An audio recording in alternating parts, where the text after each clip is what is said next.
Y'all, welcome to another video. Today in this video, I'm going to be talking about how I became a stay-at-home mom, specifically everything we had to do, what we talked about, finances, all that type of roles in a household and all that type of stuff. If you guys want to hear more about how I specifically became a stay-at-home mom, stay tuned for the video. I did put a list, I did write down some questions because I can be going and going and going and I can get off topic, so I'm trying not to do that. How long have I been a stay-at-home mom? I've been a stay-at-home mom for, it's been a year now. I left work last year, December, when I was pregnant. After I had my child, I said, if I have another baby, I'm not going back to work. This is something me and my husband had already discussed. That's what happened. Bam. It's been a year now. How has my experience as a stay-at-home mom been so far? It's been good. Not gonna lie, it's a lot of work being a stay-at-home mom. People be like, you at home all the time.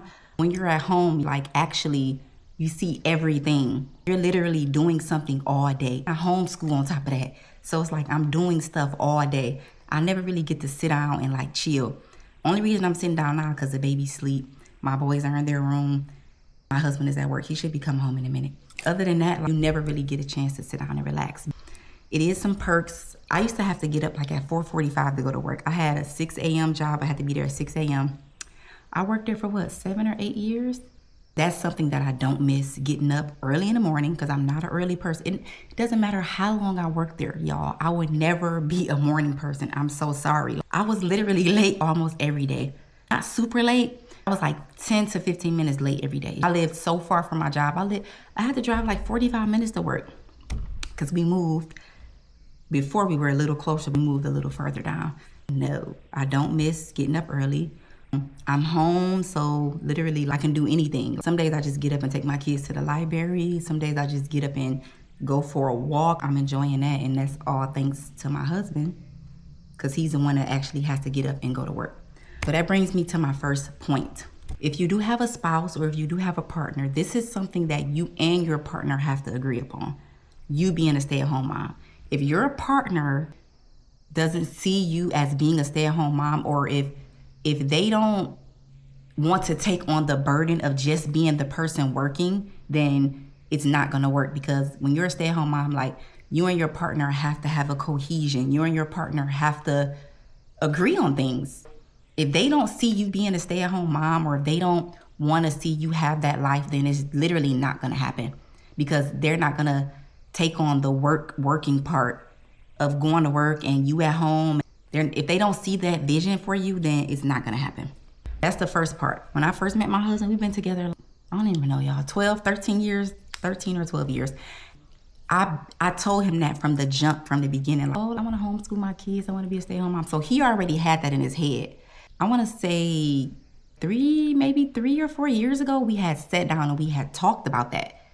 Because I used to be so tired of going to work, getting up in the morning. I used to be texting him, honey, I don't know how much longer I can do this, because I'm barely making it to work. Mind you, I have 3 boys, so I worked throughout all my pregnancies. I was like, when I'm pregnant, I feel normal. I don't really feel like I'm pregnant, so I can work. I worked up to all my pregnancies when I had my babies. I worked up until I had them. I'm getting up in the morning, getting up early, going to work, blah, blah, blah. I used to be texting him, I don't know how much longer I could do this. He would text me, you know, you don't have much longer to go. Just hold on, wait, blah, blah, blah, blah, blah. Then like, it actually happened. So what was I saying? Your partner have to see that for you. We sat down and we talked about it. So first thing we did, we were maybe like 4 years ago, we were in debt. We made a plan to get out of debt. We were like $50-something thousand worth of credit card debt. This when we bought our first house. You buy your first house, you buy stuff, you renovating. We wasn't in our investor mindset at that time. You racking up. You get what I'm saying? Racking up our credit cards. One day, my husband was like, man, he worked a lot. At one point, he was working 2 or 3 jobs. He's like, man, I'm working, you working. We have nothing to show for our work. That's when we realized we have to get out of debt, because literally debt is taking all of our money. It's taking everything. You're paying somebody else your income. You're paying them your money you're supposed to be building your family with. You're paying somebody else. We sat down and we came up with a plan. My husband started listening to Dave Ramsey. I don't know if you guys know about Dave Ramsey. He talks about the debt snowball and getting out of debt. That's what we started doing. Before I even became a stay-at-home mom, we had to get out of debt, because I can't be a stay-at-home mom. We have all this debt. That just doesn't make sense.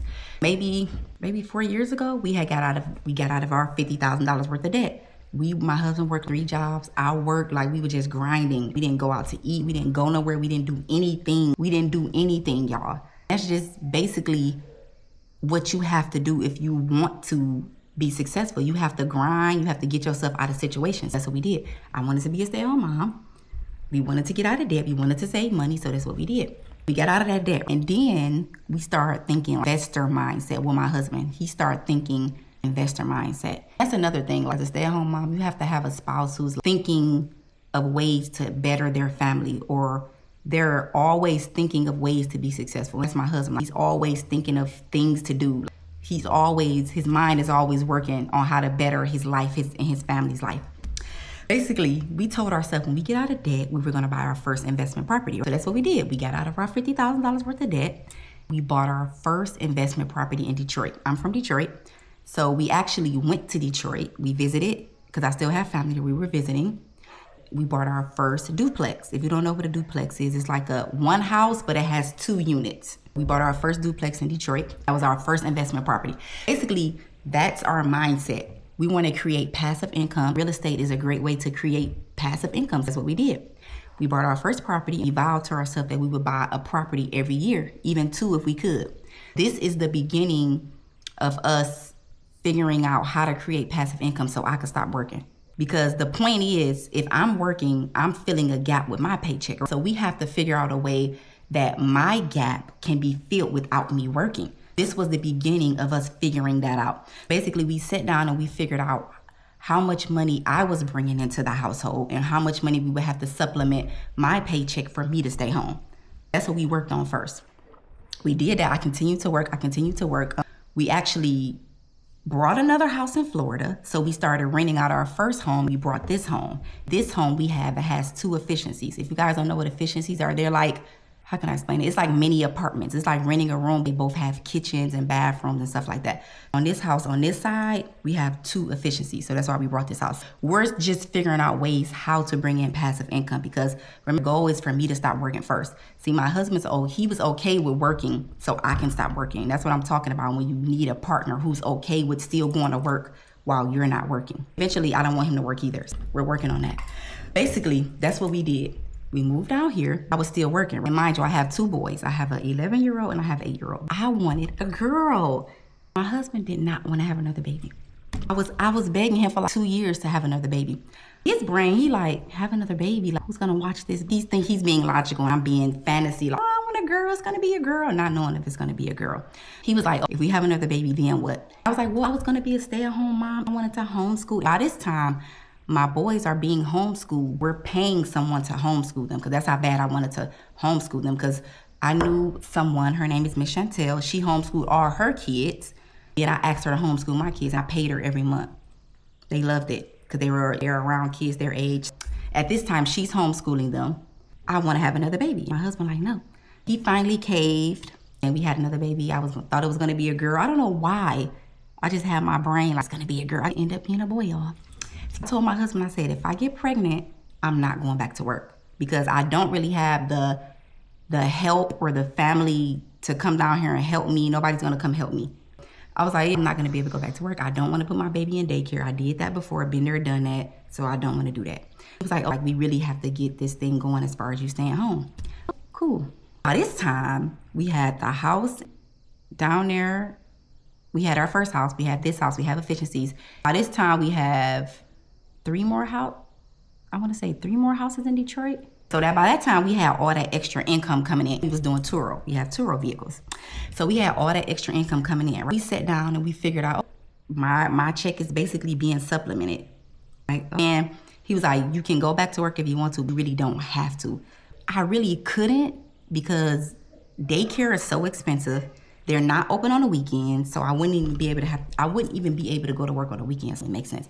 My kids were already being homeschooled. That family that was homeschooling my kids, they were moving away to Washington, D.C.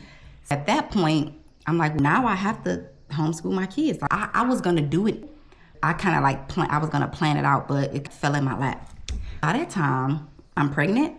I'm at work. I was due December 30th or December 31st.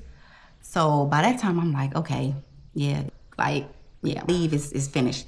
So I end up having him early, one day early on my birthday. So me and him have the same birthday. So December 29th, I end up having him. And they give you like a couple months maternity leave, because I stayed up all the way up until I basically gave birth. So after maternity leave was like 3 months or 2.5 months, I was like, yeah, I'm not going back. So I didn't go back. Yeah, finances is the number one thing that plays a part in you being a stay-at-home mom. I know a lot of moms be like, oh, like my husband work, I'm a stay-at-home mom. But us, we thought differently. We wanted to acquire assets. Like, I didn't want to just like work my husband to death or just depend on him. Like, we have assets that are in both of our names. I wanted to acquire those things as passive income to supplement anything instead of everything just being on him. I don't see a lot of homeschool moms talking about that, like saying like I just see them, saying like, their husband works. My husband works too, but I don't want to work him to the bone. Like, we have to have our money actually working for us. So that's a big part of being a stay-at-home mom, because if you think about it, finances are very important. Like, finances are like the number one thing that come between marriages. So you want to make sure all your finances are in order. You want to make sure that you have like a mentality. You're on a budget. You have to get on a budget, a strict budget. You're in a budget. You have to like cut out certain things to maintain this stay-at-home mom lifestyle until you can do better. Because me personally, like I don't really want to live a minimalistic life. I want to live if I want to go here, I want to go here. If I want to buy this, I want to buy that. Like, I want to do that. I'm not completely there, but it's certain things that I can do, but it's certain things that I can't do. So we're still working on our real estate journey to get more passive income so he can stop working, so both of us we can do what we want to do. We can travel, we can go over here, we can buy this, we can do that. So basically we want to live life to the fullest. I don't want to live a minimalistic life. And I'm not talking about minimalistic as far as material things. I'm talking about experiences. Like, I want to take my kids here. They're homeschooled, so literally we can go anywhere. We're not hindered by the school system. We're not hindered by anything. So if we want to get up and go on a trip over here, we can do that. So that's kind of like what I want to do. That's kind of like where our mind is at. We want to go to different countries. We want to do different things, right? So basically play a big role in being a stay-at-home mom, because like you don't want to work your husband to death. You want to make sure that you guys have different incomes coming in so it can actually help both of you guys. But you being a stay-at-home mom, since you're responsible for since I buy everything, like as far as like toiletries, household, responsible for like everything that goes on in the household. And the children, any activities that they do, anything that we do, like I'm responsible for it. So I try to budget everything and try not to do too much right now until we actually can like do whatever we want to do. So basically that's how we do it. That's how I became a stay-at-home mom. We talked about it. We supplemented our income. We talked about our expenses. So the boys, they do swimming, piano, Kumon, and mathnasium. So those are some of the things that we do that we work into our budget for the boys to do. What else? I don't want to miss nothing, y'all. So as a stay-at-home mom, certain things you're just not going to be able to do if you can't afford it. Like me personally, I want to do Pilates, y'all. Okay? I want to certain things, but we're not at that point yet, but we are getting there. So I'm excited are getting to that point, and we're working on getting, more passive income into the household so we can have more experiences. Basically, sums up everything. The finances are one of the most important things, and also roles in a household. Like, as being a stay-at-home mom, you're responsible for like everything that goes on in the house. You're responsible for cooking, cleaning. I mean, that's just what it is. You at home, ma'am, clean your house, cook for your man. He coming home from work. Like, you're responsible for that stuff. So, and it can be draining, even though you're at home. Like, it definitely can be draining. I'm not gonna sit up here and make it seem like it's just peaches and cream, because it's not. Because it can definitely be draining, but it could be worse if I had to do all that and go to work, because at one point, that's what it was. Because my husband used to work a lot. He used to work 2 or 3 jobs, so I was at home with the kids a lot. So I'm thankful that I can be home and I can be a stay-at-home mom, without it breaking my husband's back, like without it being too much for him. And I'm glad that we talked about our finances. We got our finances together before I even did this. People be like, oh, like it must be nice to be a stay. Ma'am, I work too.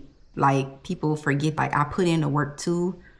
We bought all these assets together before I even became a stay-at-home mom. We had a plan. It's all about having a plan. You have to sit down with your partner and you have to have a plan.